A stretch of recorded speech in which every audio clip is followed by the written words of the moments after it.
तो देखिए आप भी यहाँ जर्मनी में आना चाहते हैं और असाइलम करना चाहते हैं। असाइलम एक अच्छी चीज़ तो नहीं है, लेकिन आज मैं सारी चीज़ें गाइड करने लगा हूँ आपको कि कैंप से लेके पैसे मिलने तक कि कितने पैसे आपको मिल सकते हैं, कैंप में क्या सीन होता है, खाना पीना आपको क्या मिलता है और बाद में आपको असाइलम पास होने के आजकल कितने चांसेस हैं। और यहाँ पे अभी स्नोफॉल भी हो रही है। और एक और चीज़ बता दूं कि जर्मनी ने हमेशा लोगों को डिपोर्ट किया है, पर कौन से लोगों को डिपोर्ट किया जाता है ये भी आपको बताऊंगा।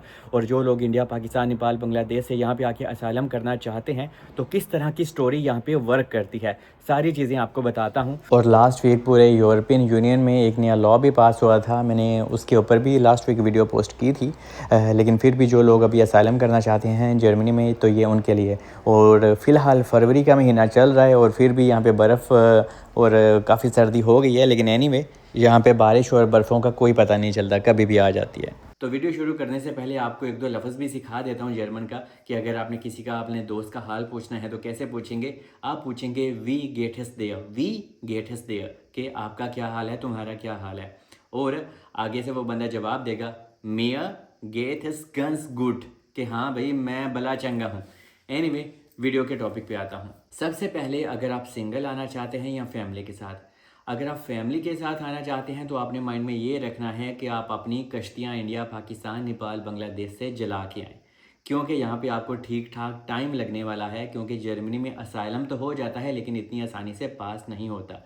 तो जब आपके साथ फैमिली होती है ना तो इतनी स्ट्रेस नहीं होती, क्योंकि जो अकेला और सिंगल बंदा होता है ना उसको बहुत ज़्यादा स्ट्रेस होती है। और जर्मनी में बहुत ज़्यादा लोग साइको भी हो जाते हैं, क्योंकि जब वो अकेले यहाँ पे रहते हैं, अपने माँ बाप को मिल नहीं पाते, बहन भाइयों अपनी बीवी को नहीं मिल पाते, तो यहाँ पे बहुत ज़्यादा चीज़ें आप लोगों को बर्दाश्त करना पड़ती हैं। और जिनमें लोग अपने फैमिली मेम्बर को भी खो देते हैं और वो अपने होम कंट्री में जा भी नहीं पाते। तो सिंगल बंदे की लाइफ थोड़ी सी मुश्किल होती है, लेकिन सिंगल बंदा पैसे बहुत ठीक ठाक यहाँ पे जर्मनी में कमाता है। तो ये थोड़ा सा डिफरेंस है। तो अगर आप फैमिली के साथ होते हो, आप पैसे तो आप भी कमाते हो, अगर आप हस्बैंड वाइफ हो, दोनों काम करते हो, तो देर सवेर आपकी लाइफ अच्छी हो जाती है। लेकिन सिंगल बंदा थोड़ा सा आज़ाद पंछी होता है, तो वो एंजॉय भी लाइफ करता है, डिस्को मिस्को भी जाता है और बहुत सारे काम करता है इधर। और यहाँ पे एक और सवाल होता है कि हाँ, असाइलम करने के लिए आपको किसी वकील की ज़रूरत है या नहीं, तो बिल्कुल नहीं। क्यों? क्योंकि अगर आप वकील करेंगे तो वो 500-600 यूरो ऐसे ले लेता है आपसे, तो आपको ज़रूरत ही नहीं है, आपने डायरेक्ट कैंप में जाना है। मिसाल के तौर पे आप जर्मनी में आज आ गए, चाहे आपके पास वीज़ा था या वीज़ा नहीं था, आप डंकी लगा के आए थे, आप यहाँ पे आ गए। आप कार्लसरूहे में जा सकते हैं, आप मनहाइम में जा सकते हैं, आप फ्रैंकफर्ट में जा सकते हैं, आप बर्लिन में जा सकते हैं। पूरे डॉइचलैंड में, पूरे जर्मनी में यहाँ पे कैंप मौजूद हैं, जहाँ पे आप जाके अपना लीगल प्रोसेस स्टार्ट असाइलम का करवा सकते हैं। तो होता क्या है, जब आप किसी भी कैंप में जाते हैं तो वहाँ पे आपसे वो आपकी आईडी पूछते हैं, आपके पास आपका पासपोर्ट होना चाहिए या आईडी कार्ड वगैरह। कुछ लोग अपना पासपोर्ट नहीं देते, कुछ लोग फिर अपना आईडी कार्ड ही दे देते हैं और बाद में वो आपका अंदराज कर लेते हैं। तो आपका जो असाइलम होता है वो स्टार्ट हो जाता है, लेकिन तब वो आपको कैंप में रखते हैं। और कैंपों में आपको पैसे नहीं मिलते, लेकिन खाना पीना आपको फ्री ऑफ कास्ट मिलता है। आपको रज़ाइयाँ गद्दे में मिलते हैं, सोफ़ा मीन के सोने के लिए भी चीज़ें मिलती हैं, बेड वगैरह। लेकिन खाना पीना जो आपको मिलता है वो ब्रोड वगैरह सुबह सुबह मिलता है, चीज़ केज़े वगैरह मिलता है। और दोपहर या रात के खाने में आपको थोड़ा सा मीट वगैरह भी देते हैं, लेकिन वो हलाल नहीं होता, लेकिन मीट ज़रूर होता है। और यहाँ पे एक चीज़ आपको बता दूँ कि अगर आप अकेले हैं, यहाँ पे एक लड़की या लड़का हो, तो कैंप में जब वो आपको रखते हैं तो आपके कैंप में ही 3 या 4 महीने आजकल लग सकते हैं। और अगर आप फैमिली के साथ हैं तो फैमिली वालों को आजकल 2 से 2.5 महीना वो कैंप में रखते हैं। आपकी किस्मत है, अगर उनके पास कोई जगह है, कोई अपार्टमेंट मिल जाता है, तो वो आपका ट्रांसफ़र जल्दी भी डाल सकते हैं। मतलब कि वो आपकी क्राइस डाल देते हैं। क्राइस, मैं फिर से जर्मन लफ्ज़ बोला है, क्राइस मीन के आपका ट्रांसफ़र। कैंप में 2 से 3 महीने के बाद जब वो आपका ट्रांसफ़र डालते हैं तो वो आपको फ्रैंकफर्ट में भेज सकते हैं, या किसी बॉर्डर के ऊपर भेज सकते हैं, या आपको स्टुटगार्ट, बादन-वुर्टमबर्ग में भेज सकते हैं। मतलब कि जहाँ पे भी उनके पास अपॉर्चुनिटी होती है ना, स्पेस होती है, तो वहाँ पे फिर वो आपको एक घर दे देते हैं। अगर आप अकेले हैं, लड़की या लड़का, तो वो आपको एक ऐसा रूम दे देंगे जहाँ पे पहले से ही एक लड़की या लड़का मौजूद हो, तो आप शेयरिंग कर सकते हो। और अगर आप फैमिली के साथ हो, मियाँ बीवी, हस्बैंड वाइफ या आपके साथ बच्चे हैं, तो फिर वो आपको एक आइन जिम्मर वोनुंग दे देते हैं। आइन जिम्मर वोनुंग मतलब कि आपको आइन शलाफ जिम्मर, जहाँ पे आपको एक कमरा दे दिया जाता है जहाँ पे आप सो सकते हैं, और आपको छोटा सा किचन बाथ भी दे दिया जाता है जो आपका अपना अलग से प्राइवेट होता है। और स्टार्टिंग में आपका सिटी ही आपका वो रेंट भी पे करता है। और जब आपकी क्राइस्ट डल जाती है ना, उसके बाद आपकी असल लाइफ शुरू होती है। तो यहाँ भी आपको बता दूँ, चाहे आप फैमिली के साथ हैं या अकेले, जब भी आपका क्राइस्ट वो डाल देते हैं तो आपने जितनी जल्दी हो सके लैंग्वेज सीखनी है। और आपके जब पैसे स्टार्ट होते हैं सिंगल बंदे के, तो 350 से लेके 400 यूरो आपको हर महीने मिलता है। लेकिन आपने ये पैसे जितनी जल्दी हो सके ख़त्म कर देने हैं, नहीं लेने। और आपने कोशिश करनी है कि आप जितनी जल्दी हो सके आप काम तलाश करें, क्योंकि जब तक आप पैसे लेते रहेंगे आप जर्मनी के ऊपर बोझ हैं। और बहुत ज़्यादा हमारे एशियन लोग, देसी लोग ये सोच रखते हैं कि हाँ भाई हम ब्लैक में काम कर लेंगे और हम लोग गवर्नमेंट से पैसे भी लेते रहेंगे, धूल झोंकते रहेंगे। So please don't do any illegal things in Deutschland, क्योंकि अगर आप ऐसा आपने किया तो ये आपके केस के ऊपर बहुत ज़्यादा इफ़ेक्ट डाल सकता है, इससे आपका केस खराब हो सकता है। तो आपने जितनी जल्दी हो सके जर्मनी को दिखाना है कि मैं यहाँ पे लैंग्वेज भी सीख रहा हूँ और यहाँ पे कल्चर भी सीख रहा हूँ और यहाँ पे गवर्नमेंट को उल्टा टैक्स भी पे कर रहा हूँ और काम कर रहा हूँ, और मैं गवर्नमेंट से सोशल वगैरह बिल्कुल भी नहीं ले रहा। तो ये जनाब आपके बहुत दूर तक काम आता है। और आपको तकरीबन 350 से 400 यूरो मिलता है। और ये हर सिटी का थोड़ा सा अलग अलग होता है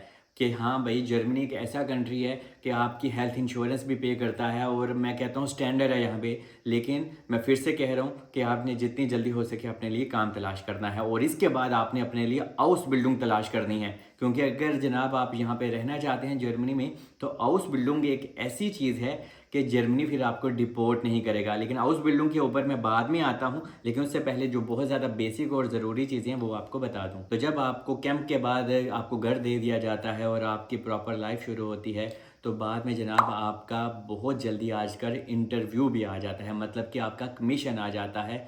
और वो आपसे पूछते हैं कि आपने असाइलम क्यों किया।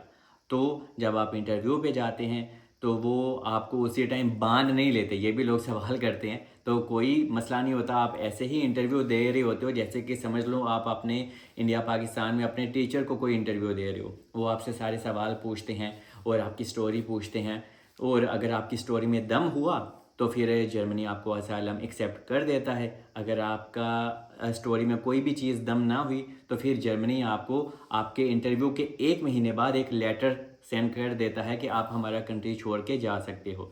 लेकिन जब आपको ऐसा लेटर आ जाए तो आप दोबारा से भी अपील कर सकते हो, आपके पास राइट्स होता है, तब आप कोई वकील कर सकते हैं। लेकिन यहाँ पे आपको बता दूँ, जो स्टोरी बहुत ज़्यादा लोग देते हैं कि यार हम इंडिया पाकिस्तान में थे, हमारी हमने कोई सियासी जमात में हिस्सा लिया हुआ था इसलिए हमारी जॉन को प्रॉब्लम है, नुकसान है। तो जनाब ये आजकल यहाँ पे काम नहीं करता, क्योंकि इंडिया और पाकिस्तान एक सेफेस्ट कंट्री हैं। तो फिर वो आप लोगों से इतना ज़्यादा मुतमिन नहीं होते। तो अगर आपकी स्टोरी ये है कि हाँ भाई अगर आप कोई अपना मज़हब का देते हो, जैसे कि इंडिया में कुछ लोग कह रहे हैं मुझे कि मैंने कल एक वीडियो डाली थी तो वो कह रहे थे कि यार यहाँ पे मुसलमानों को बहुत ज़्यादा प्रॉब्लम हो रही है, और अब मैं तो लेकिन पाकिस्तानी हूँ, ये अब मुझे लोग कमेंट्स कर रहे हैं तो मैंने ये बात अभी कह दी है। तो अगर आपके पास कुछ ऐसी स्टोरी है और आपको वहाँ पे थ्रेड्स सच्ची मुच्ची आते हैं तो ऑब्वियसली आप यहाँ पे असाइलम कर सकते हो। और अगर आपके पास कोई डॉक्यूमेंट्स हैं, कोई आपके पास एफआईआर वगैरह कुछ इस तरह के, वो भी आप यहाँ पे उनको प्रोवाइड कर सकते हो कि वाकई ही मेरा इंडिया पाकिस्तान में या जहाँ पे भी आप पैदा हुए वहाँ पे आपकी ज़िंदगी को थोड़ा सा मसला है। और यहाँ पे एक चीज़ याद रखनी है कि जब आप असाइलम कर लेते हैं तो आप अपने होम कंट्री नहीं जा सकते। और यहाँ पे बहुत ज़्यादा लोग ये भी सवाल करते हैं कि जब असाइलम पास हो जाता है तो क्या होता है। तो जनाब आप पूरे शेंजन में आप फ्री ट्रैवल कर सकते हैं, आपको आज़ादी होती है, सिवाय आप अपने होम कंट्री नहीं जा सकते। लेकिन अगर आप हाउस बिल्डिंग कर लोगे ना तो आप कहीं पे भी जा सकते हैं, इवन अपने होम कंट्री भी जा पाओगे। लेकिन एनीवे आपको आगे और बता दूं कि जब आप एक ऐसा भी केस देते हो कि कुछ लोग कहते हैं कि हाँ भाई मैं पाकिस्तान में था या इंडिया में था तो मैं गे हूँ, तो इस तरह की स्टोरी भी देते हैं और ये थोड़ा सा लंबे टाइम तक काम करता है। और अगर आप सच्ची मुच्ची गे हो तो जनाब आपको यहाँ पे पेपर्स वगैरह भी मिल सकते हैं। मतलब कि दो बॉय एक दूसरे को पसंद करते हैं या यहाँ दो लड़कियाँ एक दूसरे को आपस में पसंद करती हैं और यहाँ पे लोग ऐसी स्टोरियाँ देते हैं। आप कह रहे होंगे कि यार ये सलमान ने क्या बात कर दी, तो मैं आपको वो कह रहा हूँ जो यहाँ पे लोग करते हैं। और लोग पेपर हासिल करने के लिए बहुत अलग अलग स्टोरियाँ भी देते हैं, लेकिन अगर आपकी स्टोरी फेक होती है तो जर्मनी को पता भी चल जाता है। लेकिन यह है कि लोग बहुत कुछ यहाँ पे स्टोरियाँ अलग अलग प्रोवाइड करते हैं। और अगर आपने सच्ची मुझी इंडिया पाकिस्तान में भाग के शादी की हुई थी तो ये भी आपके काफ़ी काम आ जाता है। काफ़ी लोगों को इस बेस के ऊपर पेपर मिल चुके हैं। लेकिन आपको पेपर मिले या ना मिले, आपने अपने लिए हाउस बिल्डिंग जितनी जल्दी हो सके तलाश करनी है। उसके लिए मेन रिक्वायरमेंट होती है A1, A2 और B1, मतलब कि आपके पास जर्मन लैंग्वेज सर्टिफिकेट होने चाहिए हैं। तो बहुत ज़्यादा यहाँ पे स्कूल्स हैं जो आपको हाउस बिल्डिंग ऑफर करते हैं और इसमें आपको उल्टा पैसे भी मिलते हैं। और 2 हफ्ते आपका स्कूल होता है और हर महीने आपको पैसे भी मिलते हैं। ये नहीं कि हाँ भाई आपको वो सिखा रहे हैं तो कुछ दे नहीं रहे, उल्टा यहाँ पे आपको सीखने के पैसे मिलते हैं और 1000 या 1100 यूरो आपकी हर महीने सैलरी लगती है। और जब आपकी हाउस बिल्डिंग स्टार्ट हो जाती है तो बाद में आपका ये स्टेटस बदल भी जाता है और फिर आपको जनाब यहाँ से डिपोर्टेशन का जो भी डर होता है वो भी नहीं होता और आप प्रॉपर तरीके से यहाँ पे रह सकते हो। और जब आपकी हाउस बिल्डिंग कंप्लीट हो जाती है तो आपको रेजिडेंसी यहाँ की मिल जाती है और आप अपने होम कंट्री में भी जा सकते हो। ये कुछ स्टडी प्रोग्राम्स होते हैं जो जर्मनी आपको ऑफर करता है। जैसे कि जर्मनी को हॉस्पिटल में काफ़ी ज़्यादा लड़कियाँ और बॉयज़ की ज़रूरत होती है ओल्ड हाउसेस में। तो इस वजह से जनाब आप अगर आल्टर फ्लेगे में या केयर टेक में हाउस बिल्डिंग अपने लिए तलाश करते हैं तो इससे आपको काफ़ी फ़ायदा होता है। इवन आप अपने लिए हाउस बिल्डिंग किचन की फील्ड में भी कर सकते हो, पिज़्ज़ा मेकिंग या हारे श्नाइडर मतलब कि कटिंग में, हर तरह की, इवन कंस्ट्रक्शन में भी कर सकते हो। लेकिन जो आल्टर फ्लेगी है ना, जहाँ पे ओल्ड हाउसेस आसान लफ्ज़ों में, वहाँ पे जर्मनी को काफ़ी हद तक बंदों की ज़रूरत है। तो जर्मनी कहता है कि यार जो लोग हमारे कंट्री को हेल्प करते हैं, हमारे लोगों को हेल्प करते हैं, तो हम भी उल्टा फिर आपको हेल्प करेंगे। तो इसलिए आपको हाउस बिल्डिंग आल्टर फ्लेगे में तलाश ज़रूर करनी चाहिए। इवन मेरे एक कज़न भी हैं, उनको डिपोर्टेशन का लेटर भी आया हुआ था और उन्होंने अपने लिए हाउस बिल्डिंग तलाश की। उनके पास लैंग्वेज सर्टिफिकेट थे A1, A2, B1 और B2 भी था। और उसके बाद जनाब अभी उसके पास है जर्मनी की रेजिडेंसी है। तो इसीलिए इसका बहुत ज़्यादा फ़ायदा होता है। यही वो एक चीज़ है जो आपकी डिपोर्टेशन भी रोक सकती है। और यहाँ पे आपने जब भी आना है तो कोई भी क्राइम नहीं करना, क्योंकि अगर आपने कोई क्राइम किया, बहुत ज़्यादा लोग यहाँ पे नशे तमाशे भी करते हैं और बाद में रास्ते में चलते फिरते कोई ना कोई छोटा बड़ा क्राइम कर देते हैं। तो आपने इस तरह की कभी भी कोई गलती नहीं करनी, इससे फिर आपको पेपर मिलने में बहुत ज़्यादा प्रॉब्लम होती है। और जब आप यहाँ जर्मनी में आएंगे तो आप देखेंगे यहाँ पे बहुत ज़्यादा सालों के लोग हैं जिन लोगों के पास डॉक्यूमेंट्स नहीं हैं। इनमें कुछ लोगों की अपनी भी गलतियाँ हैं, जो लोग क्राइम करते हैं या लैंग्वेज नहीं सीखते या काम नहीं करते या गवर्नमेंट के साथ हेरा फेरी करते हैं। तो आपने जनाब इन सारी चीज़ों से दूर रहना है, वरना आपको भी यहाँ पे 10 साल लग जाएंगे और आपका इंडिया पाकिस्तान में जाना एक हवा भी रह जाएगा और फिर आप अलग ही टाइप के साइको हो जाएंगे, जैसे कि बहुत ज़्यादा लोग यहाँ पे पहले ही हो चुके हैं। क्योंकि असाइलम तो आप कर लेते हो, असाइलम ईजी से हो जाता है, लेकिन असाइलम आपको भुगतना बहुत दूर दूर तक पड़ता है। अल्लाह ना करे किसी की फैमिली में कोई अभी नबी हो जाए तो आप ट्रैवल नहीं कर सकते।